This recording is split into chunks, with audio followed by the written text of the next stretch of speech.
She gave up her first-class seat for a stranger. People said she was crazy, but Sarah Miller didn't care. She saw him sitting alone at the gate, a war veteran, his face lined with age and pain, scars marking the hands that once held a weapon in defense of his country. While others looked away, Sarah saw him. And in that moment, without a second thought, she gave up one of the only luxuries life had ever offered her, a first-class seat on a cross-country flight. She thought it was just kindness, a fleeting gesture that would vanish with the hours in the air. What she didn't know, what she couldn't have known, was that this small act would ripple through her life in ways she never imagined. Because months later, that same veteran would come back, and not alone. He'd return with an army, literally. Soldiers would drive up the dusty road leading to her struggling farm, boots crunching on gravel, not to arrest or question, but to rebuild, to repay a kindness that meant the world to someone who had once risked his life for many. But we're getting ahead of ourselves. Let me take you back to where it all began.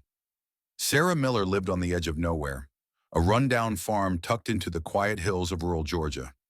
Each morning, mist rose like faded memories around the wooden fence posts, and the only sounds were birdsong and the crunch of her boots in the damp earth. She was 29 years old and had never left the surrounding counties. The farm was all she had left of her parents. It barely made enough to survive. She fixed the roof with her own hands, kept the tractor running with borrowed parts, and sold vegetables and homemade jam at the local farmer's market just to keep food on her table. It wasn't a bad life, but it was a small one. And on sleepless nights beneath stars too wide for words, Sarah sometimes dreamed of more. Cities that never slept, oceans that stretched to the edge of the world, mountains tall enough to steal your breath. She never thought she'd see them until the invitation came. A thick, cream-colored envelope, her name written in a familiar looping script. It was a wedding invitation from Amanda Clark, her old college roommate, one of the few friends who had stayed in touch after Sarah returned home to take over the farm. Amanda was getting married in Seattle, and tucked inside the envelope was something Sarah never expected: a plane ticket, paid for with Amanda's frequent flyer miles. At the bottom of the invite, Amanda had scrawled, "You're coming, Sarah. No excuses. You deserve an adventure." Sarah held the ticket in her calloused hands for a long time.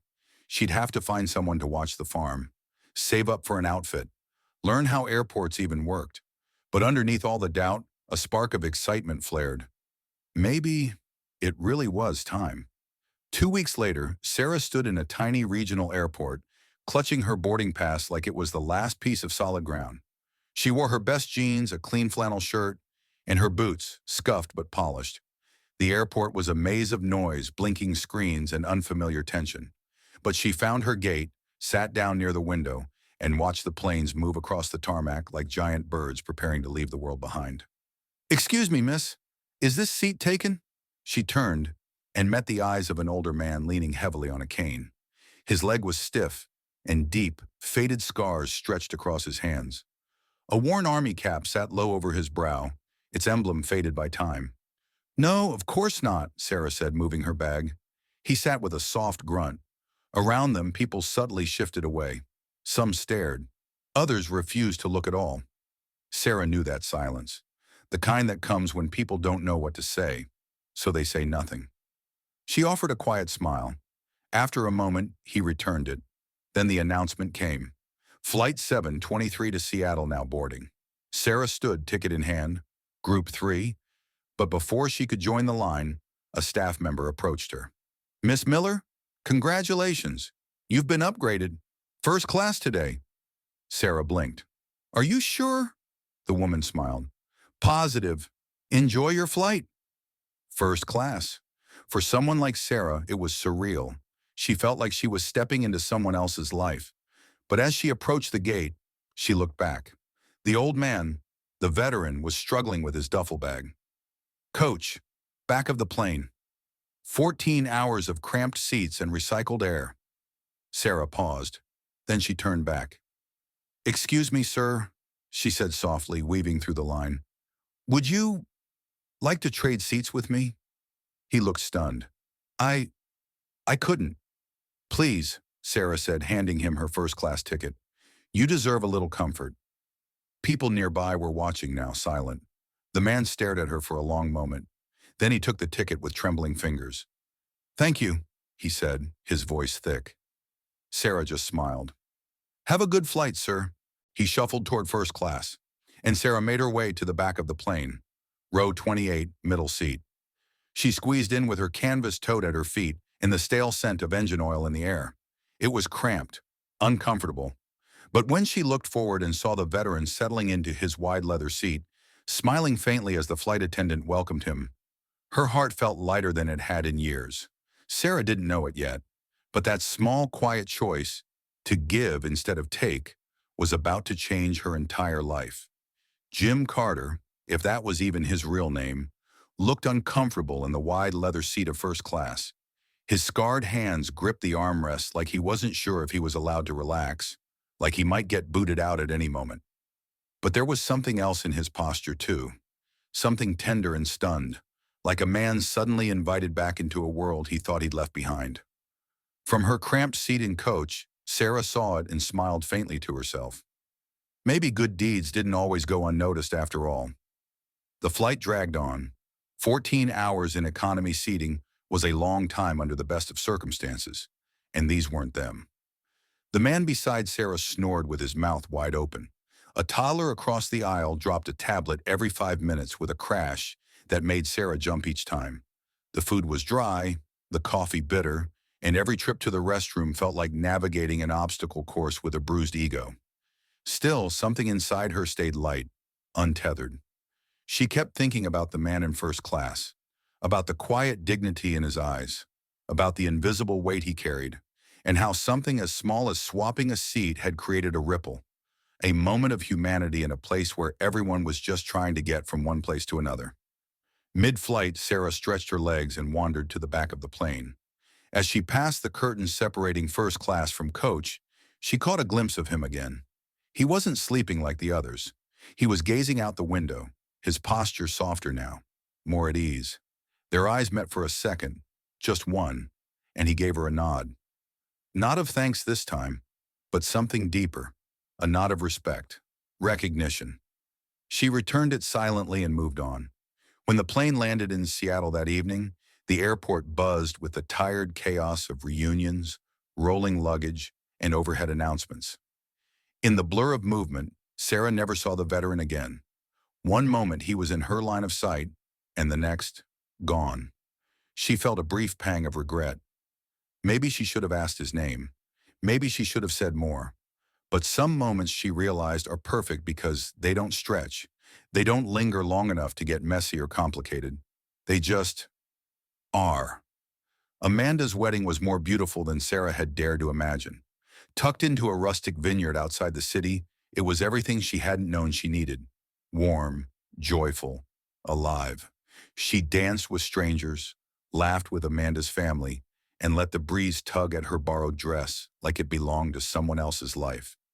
For a few precious days, Sarah wasn't the girl from the farm.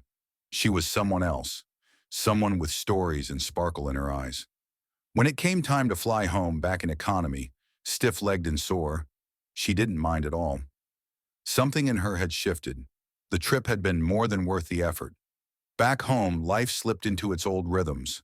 Morning chores, farmers market weekends, the endless loop of fixing, patching, and praying the tractor held together another season.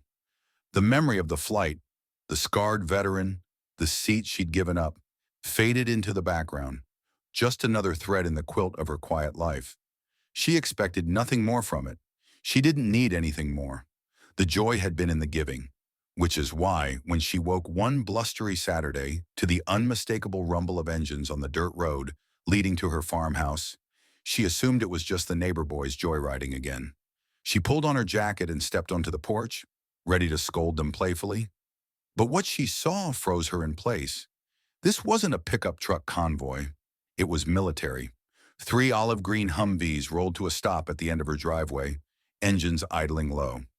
A black SUV with government plates followed close behind, dust swirling around its tires. Uniformed soldiers stepped out with crisp precision, boots crunching on gravel. And then from the front Humvee he appeared. Jim Carter. But not the quiet, wounded man from the plane. This time he stood tall in a full army dress uniform, medals gleaming across his chest.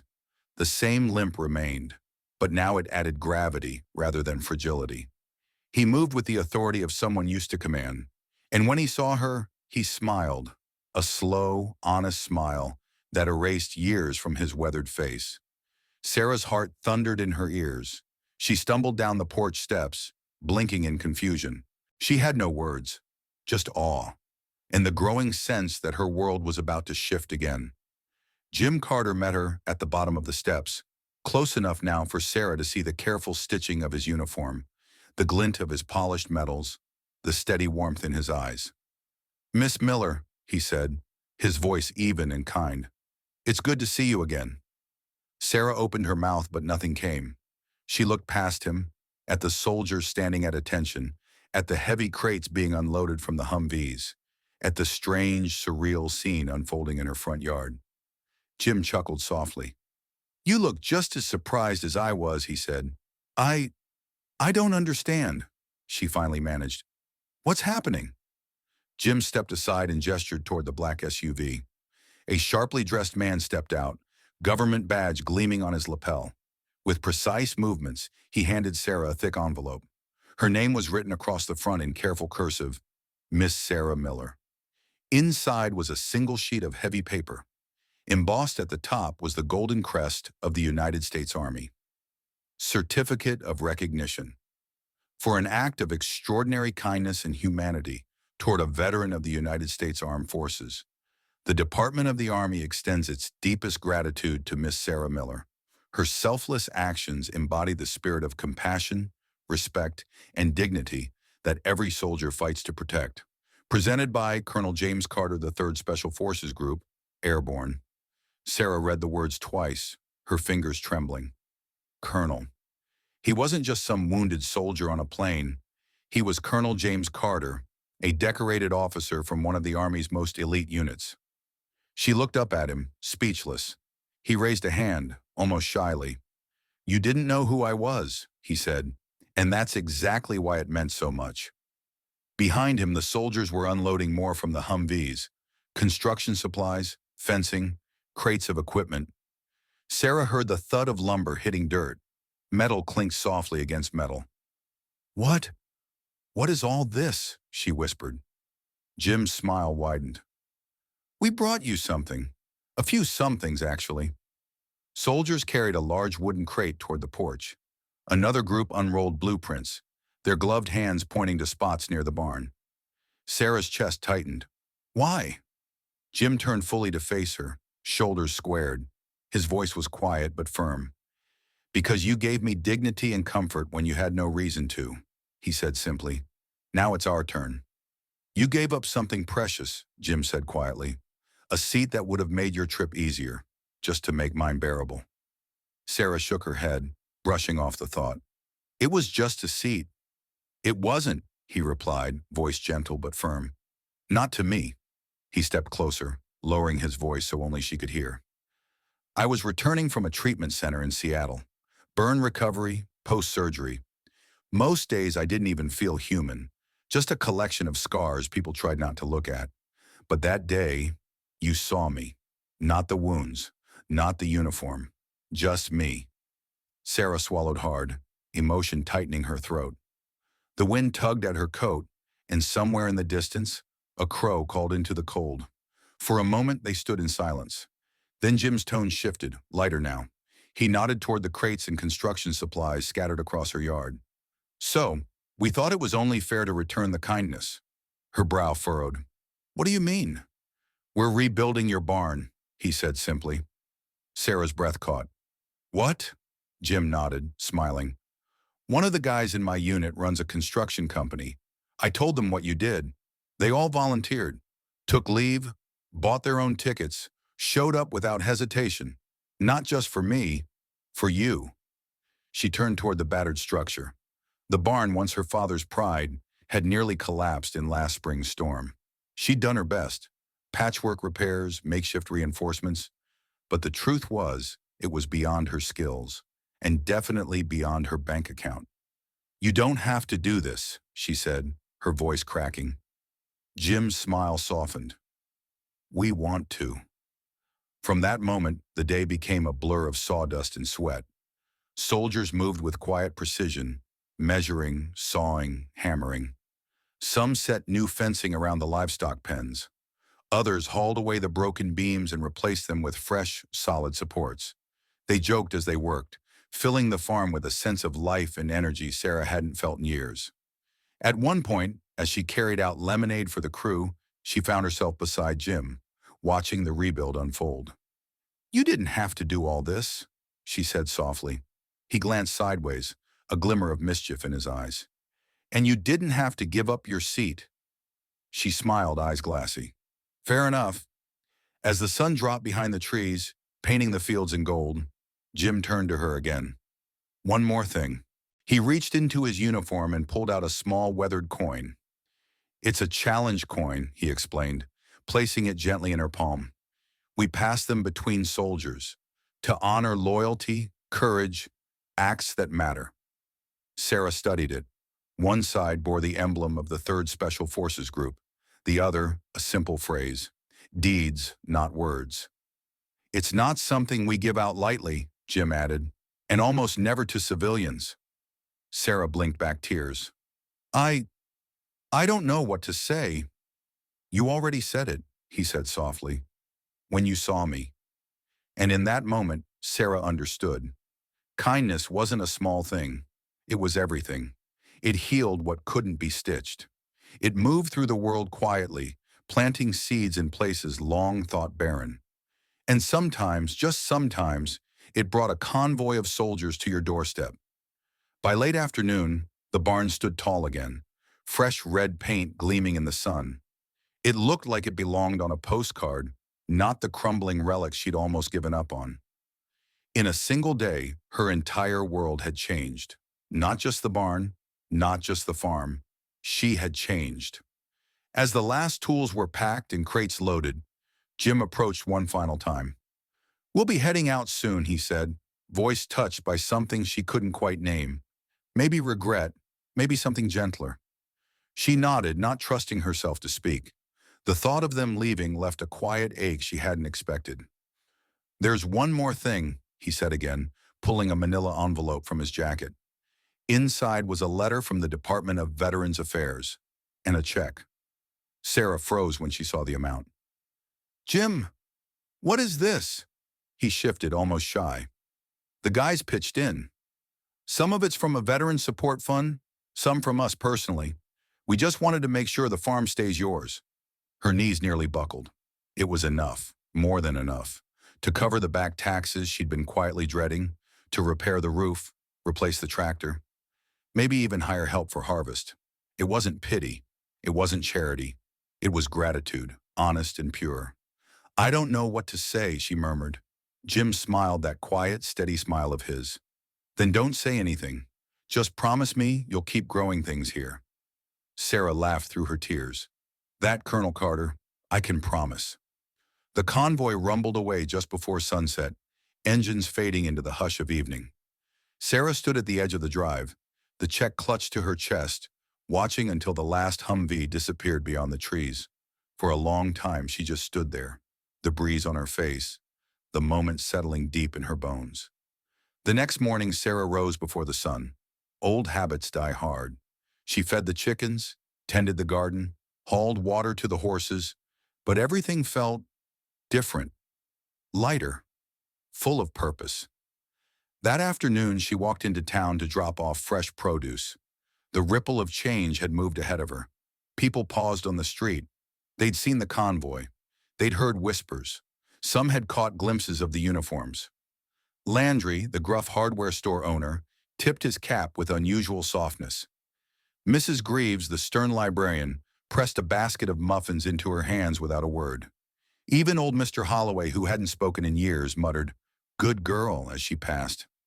She didn't share the full story, not because she was hiding it, but because some miracles are meant to be held close, safe. A week later, a letter arrived. Not official, no seal or crest, just a simple sheet of notebook paper in blocky handwriting. Dear Sarah, I've been thinking about that day on the plane. about how one small act of kindness can change everything. When I got hurt overseas, I thought I'd lost who I was. Not just my face, my purpose, my belief in people. You gave it back, without knowing it. You didn't just give up a seat. You gave a soldier a reason to believe again. That's the kind of rescue that saves lives, even when no one's watching. Stay stubborn. Stay kind. Keep growing things. If you're ever near Fort Bragg, there's a place at my table. Always, Jim Carter. Sarah folded the letter and placed it in the wooden box by her bedside, the one she saved for things too precious to lose. That night, as she lay under the quiet Georgia stars, a soft smile touched her lips. Somewhere out there, a man she barely knew, but somehow knew completely, was carrying her kindness forward. And here on this farm, she would keep planting, in soil, in hearts, in hope. Because sometimes the smallest act could still, even now, move the world, and this time it already had. The farm wasn't just surviving anymore, it was thriving. At the heart of the land stood the new barn, a gift built not of obligation, but of pure kindness. Its wide doors opened to reveal neatly stacked hay, gleaming tools, and content, healthy livestock. For the first time in years, the roof didn't leak. The fences held strong, and under Sarah's steady hands, the fields grew green and orderly. Neighbors who once passed by with little more than a wave began stopping in. Some brought old tools they no longer needed. Others came with warm words and offers of help. Something had shifted, not just in the soil, but in the soul of the community. Sarah was no longer just the quiet girl running her parents' old farm. She had become something more, a symbol perhaps, a reminder that when kindness is planted with care, it grows far beyond its roots. She didn't set out to change anything. She simply started small. At the Saturday market, Sarah placed a wooden box beside her produce with a handwritten sign, "Take what you need, pay what you can." At first, she feared it might backfire, that people would take advantage. But what happened instead was extraordinary.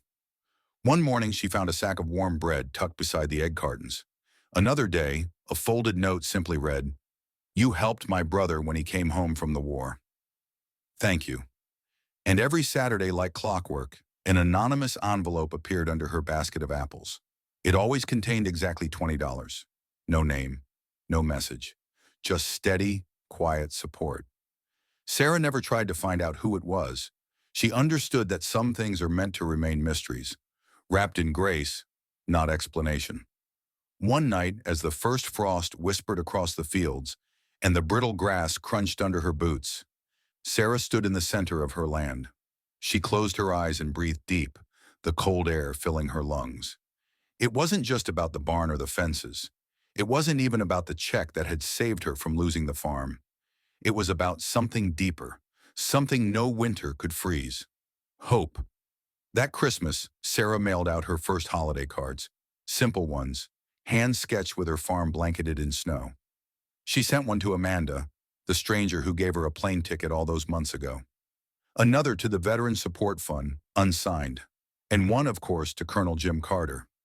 Inside, she wrote, "Dear Jim, the farm is still standing, and so am I. The seeds you helped me plant, kindness, faith, stubbornness, they're growing strong here.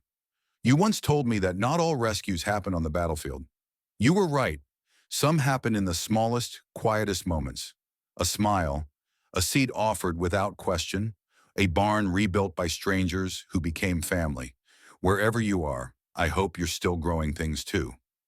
Merry Christmas, Colonel." Always, Sarah.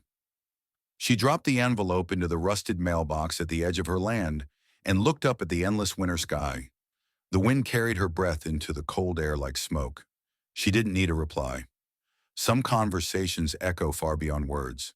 Spring would come again, the fields would green, the earth would hum with new life, and Sarah Miller would keep planting, on her land, in her heart, and in the hearts of everyone who crossed her path. Because kindness, once sown, never truly stops growing. It just waits, quietly, patiently, for the right season to bloom. In our darkest moments, kindness always finds a way, and often it shows up in the most unexpected places. Not everyone who helps wants recognition. Some just need to know that today, someone didn't go hungry. And sometimes that simple truth is enough to change a life. You may forget the story, but if no one retells it, the echo fades. Subscribe to Grateful Stories, where justice is honored, kindness is remembered, and no act of quiet heroism is ever lost.